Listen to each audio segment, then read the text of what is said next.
Hello everyone, welcome to education with Sahil. I am Suman Yadav. आज हम पढ़ेंगे, हमारी नेक्स्ट क्लास है अब लिम्फ के बारे में। हमारा ब्लड ख़त्म हो चुका है, लिम्फ के बारे में आज हम पढ़ेंगे।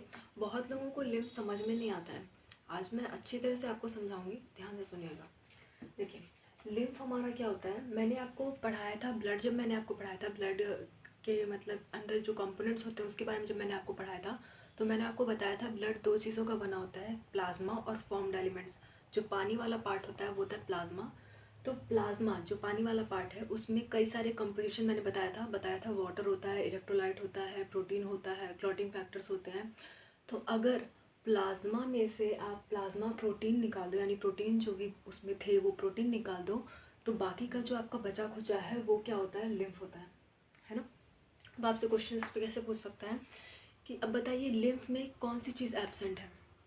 ठीक है, लिम्फ में पहली बात तो प्रोटीन एब्सेंट है, राइट।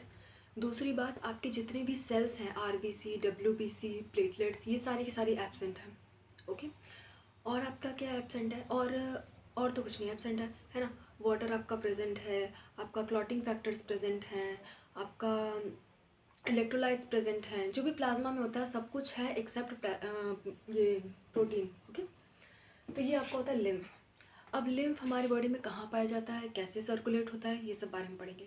सर्कुलेशन का मैंने पहले बता दूं आपको, जैसे ब्लड सर्कुलेट होने के लिए हमारी बॉडी में बहुत सारे वेसल्स पाई जाती हैं, वेन्स, आर्टरी, कैपिलरी, ये सारी मतलब वेसल्स के टाइप्स हैं। पूरी बॉडी में ऐसे सिस्टम बना होता है ताकि ब्लड सर्कुलेट हो सके।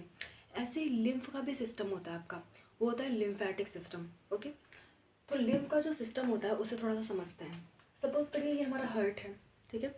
हार्ट से क्या होता है, ब्लड प्योर होता है, प्योर होके सारे बॉडी पार्ट में जाता है, फिर वहाँ से इम्प्योर ब्लड वापस आता है। ठीक है, तो समझ लीजिए ये हमारा हार्ट है, ये कोई बॉडी पार्ट या कोई टिश्यू है, यहाँ से ब्लड टिश्यू में गया। अब मान लीजिए 20 लीटर पर डे ब्लड जाता है हमारे मतलब बॉडी, हार्ट हमारा 20 लीटर पर डे जो हमारा ब्लड होता है वो सर्कुलेट करता है। ठीक है, अब क्या होता है 20 लीटर पर डे उसने भेजा, ठीक है, टिश्यूज़ में गया। टिश्यूज़ में जाके क्या होता है कि हमारे जो आर्टरीज उसे ले जा रही हैं, जो हार्ट से जो वेसल्स उसे, जो नसें हमारी ले जाती हैं ना, उनको आर्टरीज कहते हैं। जो आर्टरीज ले जा रही हैं फर्दर डिवाइड हो जाती हैं, डिवाइड होकर छोटी छोटी ब्रांच बनाती हैं। ठीक है, छोटी छोटी ब्रांच को क्या कहते हैं, कैपिलरीज कहते हैं। ठीक है, केशिकाएं हिंदी में कैपिलरीज कहते हैं। वो कैपिलरीज इसमें जाल जैसा संरचना बनाती हैं, और ये जाल जैसा बन जाता है तो टिश्यू उसमें के अंदर जो भी ऑक्सीजन, जो भी मिनरल, न्यूट्रिएंट, जितना भी उसे लेना होता है वो टिश्यू ले लेता है, और बाकी जो इसका एक्सक्रीटरी मटेरियल होता है, मतलब जो इसका वेस्ट होता है टिश्यू का, वो दे देता है। ओके, वो दे देता है, और देने के बाद यहाँ से ब्लड वेन्स के थ्रू वापस जाता है। आता कैसे है, आर्टरी से, जाता कैसे है, वेन से। ठीक है, लेकिन प्रॉब्लम क्या होती है यहाँ पे कि जब ये ऐसे आता है, यहाँ पे जब ये बहुत सारी कैपिलरीज बनी, तो सारी की सारी कैपिलरीज क्या है ना, वो पूरा पूरा ब्लड नहीं ले जा पाती। कुछ पार्ट उनका छन के रह जाता है, जो पानी जैसा पार्ट हो जाता है वो उनमें से छन जाता है। ठीक है, छन जाता है, क्या छनता है, लिम्फ छनता है। अब वो पानी जैसे पार्ट क्या बचा, प्लाज्मा में से प्रोटीन, क्योंकि बड़े बड़े मॉलिक्यूल्स होते हैं वो छन नहीं पाते। ठीक है, पहले तो ब्लड में क्या था, हमारा प्लाज्मा था, फॉर्म्ड एलिमेंट था। फॉर्म्ड एलिमेंट तो सारे के सारे सेल्स हैं, वो तो छन नहीं सकते, किसी भी पतली सी कोई छेद हो उसके से नहीं निकल सकते। दूसरा क्या, प्रोटीन्स बड़े बड़े होते हैं तो वो नहीं निकल सकते। बचा क्या हमारा प्लाज्मा में, पानी बचा, इलेक्ट्रोलाइट बचा, और क्लॉटिंग फैक्टर बचा। ये सारे के सारे छन जाते हैं वहाँ से। ठीक है, ताकि पतली पतली जो केशिकाएं हमारी बनी हैं उनके थ्रू ब्लड जा सके आसानी से। अब छन गया तो क्या हुआ, टिश्यू के अंदर अंदर अंदर से फिल हो गया। ठीक है, इसीलिए लिम्फ का दूसरा नाम टिश्यू फ्लूइड भी होता है। Okay, tissue fluid. अब ये यहाँ से, अब देखिए 20 लीटर हार्ट ने भेजा है, उसको चाहिए तो 20 लीटर। अब जब यहाँ पे सपोज करिए 3 लीटर यहाँ पे छोड़ दे रहा है, तो 20 लीटर तो वापस नहीं गया, सॉरी ये 17 लीटर होना चाहिए आपका, 17।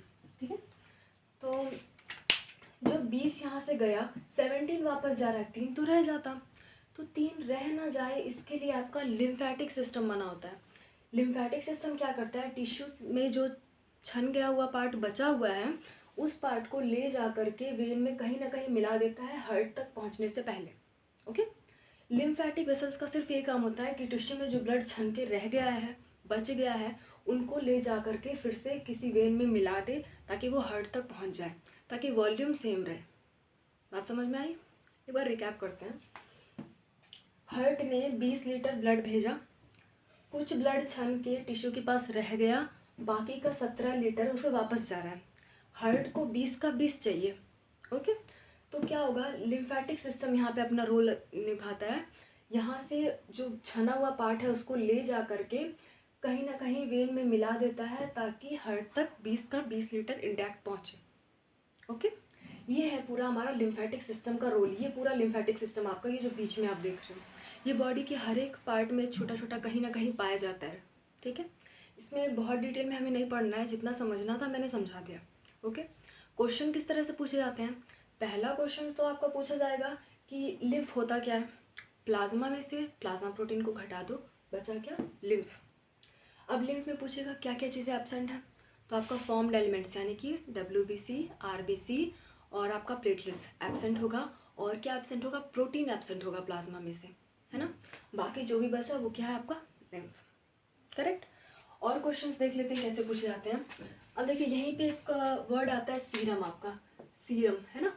सीरम क्या होता है? प्लाज्मा में से आप क्लॉटिंग फैक्टर हटा दो तो क्या हो जाएगा? सीरम। यहाँ पे क्या किया था हमने? प्लाज्मा में से प्लाज्मा प्रोटीन हटाया था तो बना था लिम्फ। प्लाज्मा में से अगर क्लॉटिंग फैक्टर हटा दो तो बनता है सीरम। ओके, ये आपको याद रखना है। दूसरा चीज़ है कि फ़ैट का एब्जॉर्प्शन, जब हम फ़ैट कोई कंज्यूम करते हैं, खाते हैं फ़ैट हम, ठीक है, तो हर चीज़ को एब्जॉर्ब करने के लिए आपका सिस्टम बना होता है। तो फ़ैट को कौन सा एब्जॉर्ब करता है? लिम्फ एब्जॉर्ब करता है। लिम्फेटिक सिस्टम, लैक्टियल कहते हैं उसको। क्या कहते हैं? लैक्टियल। लैक्टियल, लैक्टियल एक लिम्फ का ही एक पार्ट होता है, जैसे कि ब्लड वेसल्स का कैपिलरीज, वेन, ये सब पार्ट होते हैं, वैसे लैक्टियल लिम्फ का पार्ट होता है। तो लैक्टियल इसे एब्जॉर्ब करता है फ़ैट को। ये क्वेश्चन आपके एग्जाम में आ सकता है कि फ़ैट एब्जॉर्प्शन कौन करता है? लैक्टियल या फिर लिम्फेटिक वेसल करती है।